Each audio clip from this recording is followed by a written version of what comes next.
Hello, I'm Angela Ruger from the Abundant Heart blog, and I also write Dark Side of the Moon under the names of Linda Luna and Abigail Bronway. On Dark Side of the Moon, for the last several weeks, we've been looking at Decastitch, 10-line poems, and every Friday I've been showing you a new one. I've actually come across 36 different forms of 10-line poems, and I've found them to be quite fascinating. I do like writing free verse, and of course other lengths other than 10-line poems, but for right now that's one thing that I'm focusing on. And I just thought that I would take a few minutes today to actually show you the process of how I go about writing a poem.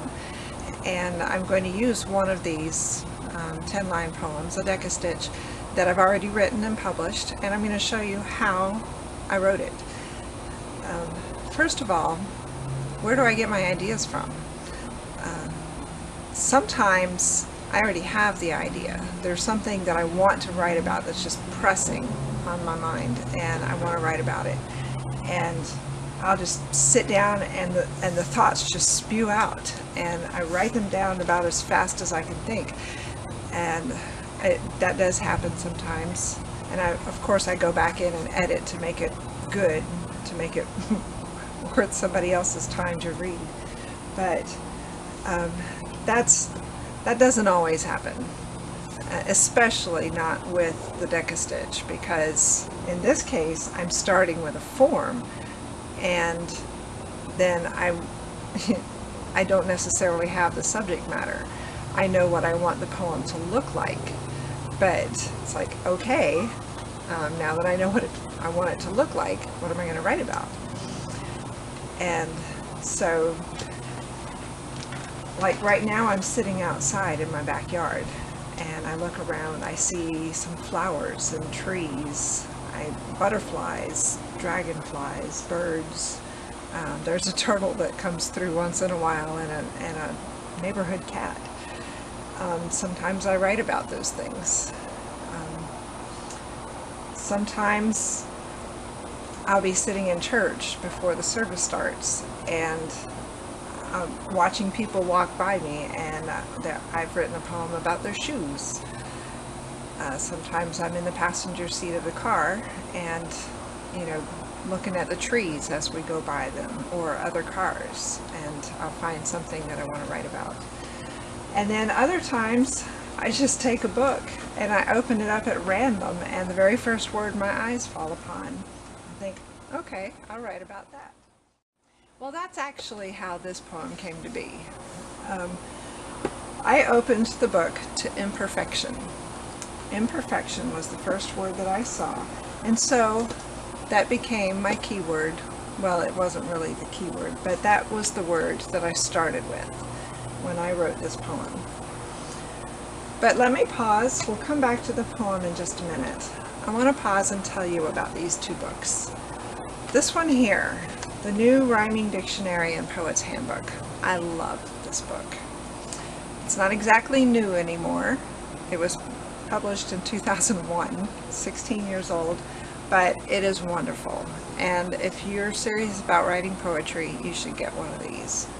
Get a newer one, but get one of these for sure.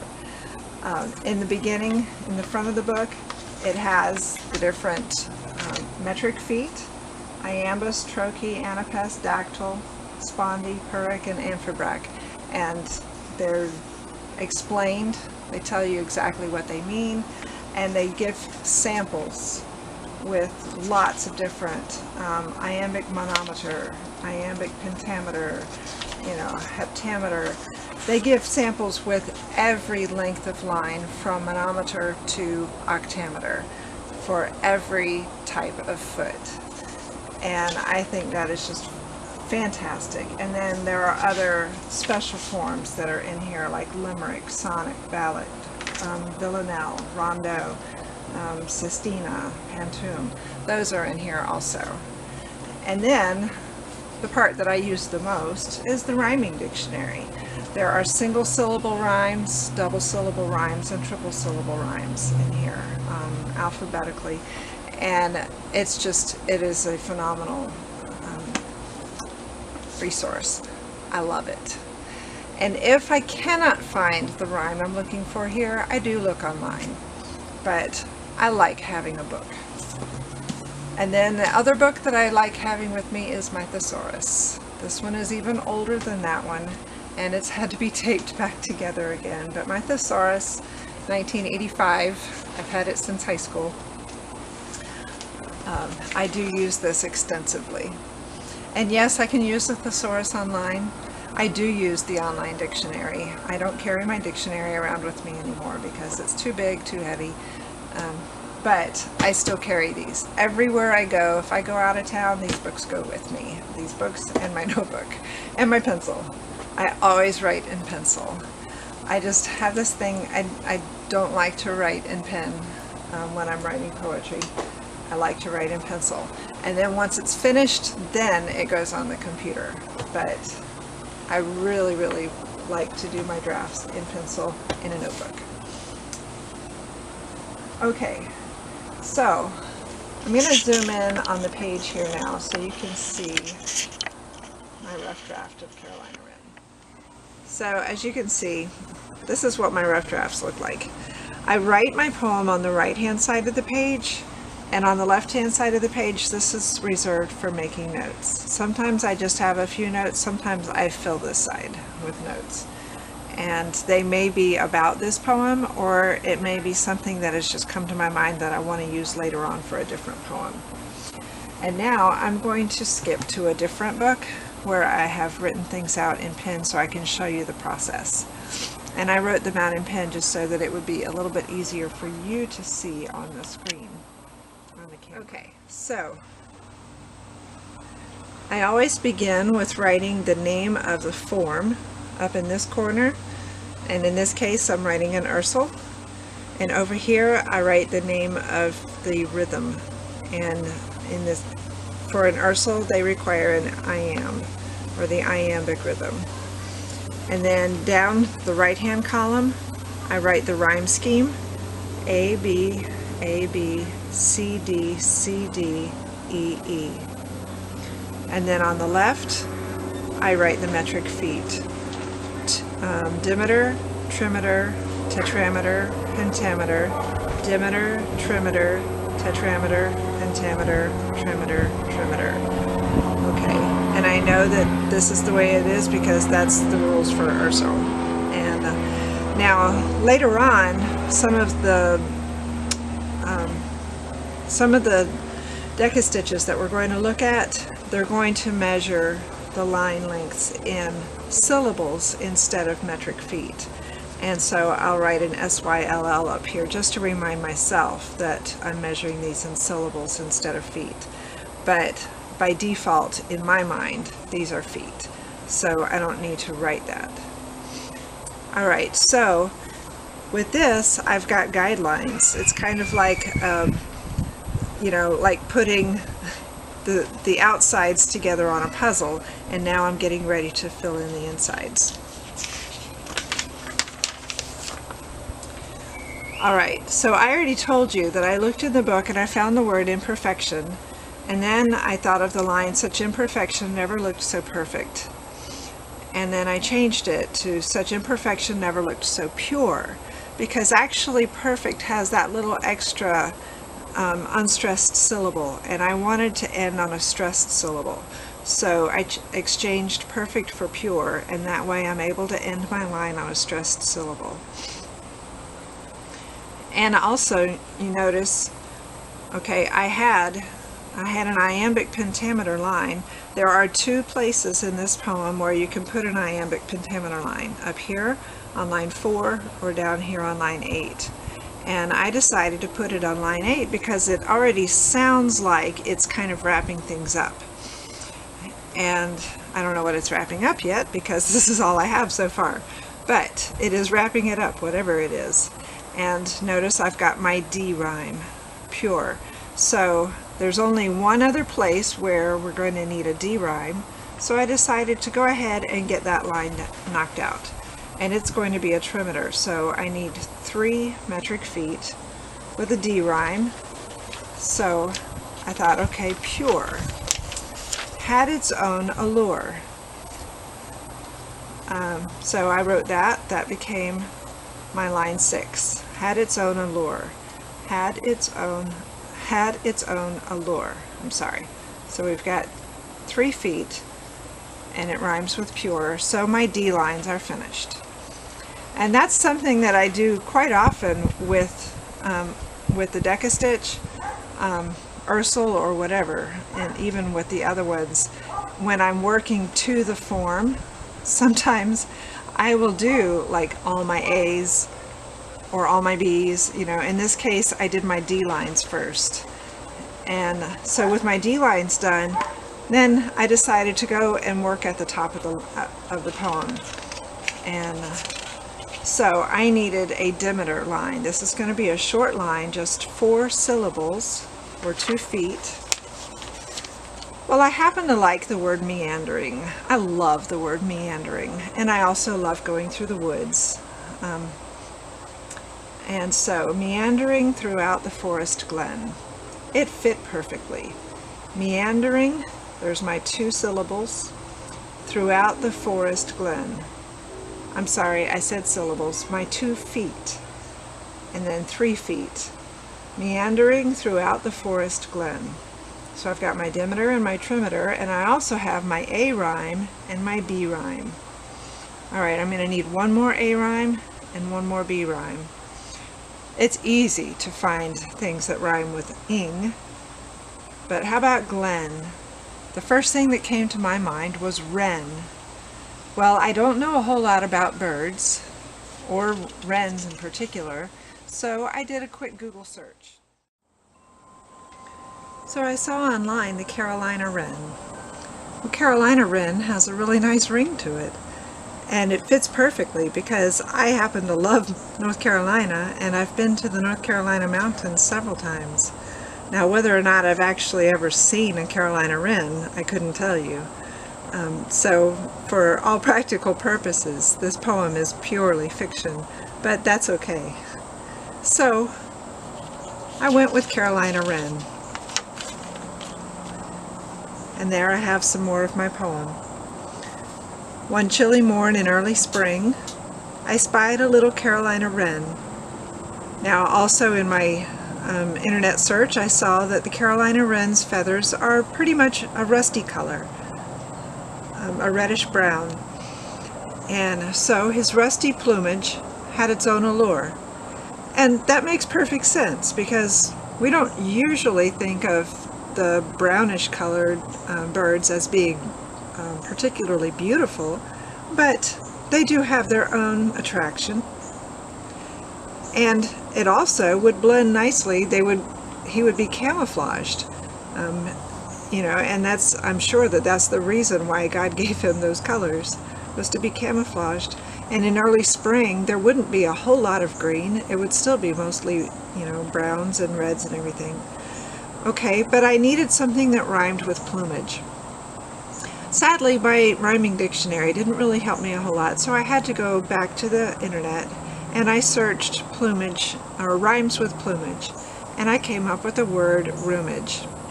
Okay, well, rumage is not exactly a word that's in my active vocabulary, so another Google search, rumage definition, and it turned up with atmosphere, or one's surroundings.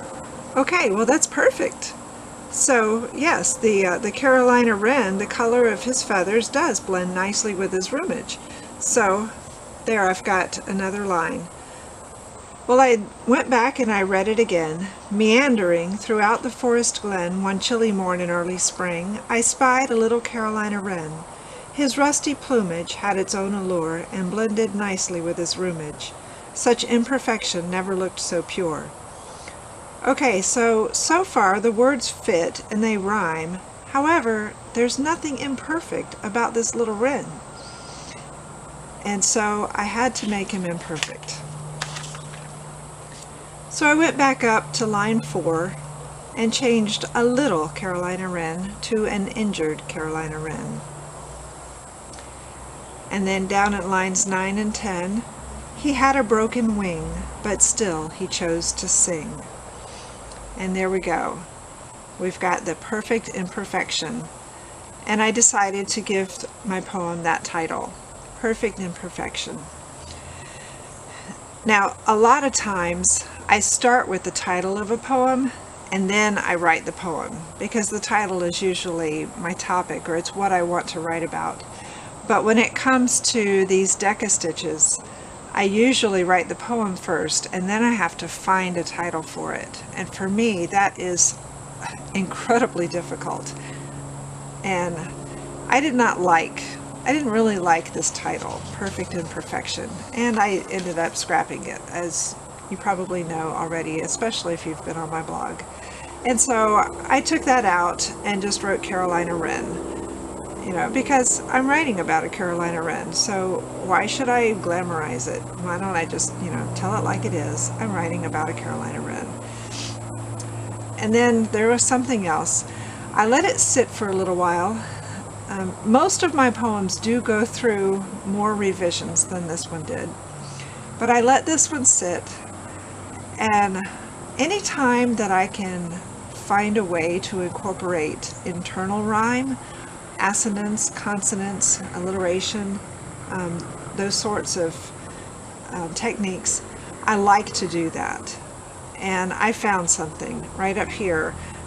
One of the places that was edited got edited again. My injured Carolina Wren became a wounded Carolina Wren. Such a very simple thing. And there I have the W sound repeated.